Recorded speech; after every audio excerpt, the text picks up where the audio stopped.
Samantala, buong kumpiyansa ang ipinahayag ng undefeated Filipino boxer na si Carl James Martin para sa kanyang nalalapit na laban kontra yan sa matibay na Thai boxer na si Aran Dipine ngayong October 29. Sa isang maikling pahayag, sinabi ni Wonderboy, "Susubukan po natin ngayong daanin sa bilis at kontrolin ng laban.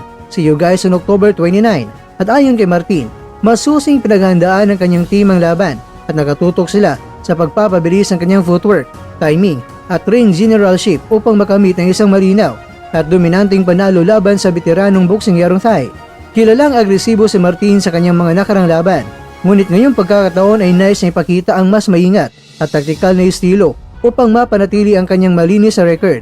Kilala rin si Dipine mga kwento bilang isang matibay at mapanganib na kalaban, kaya't inaasahang magiging matindi ang sagupaan ng dalawa. Si Dipine mga kwento ay rank 3 sa bansang Thailand at rank 133 naman sa world rankings ayon sa BoxRec.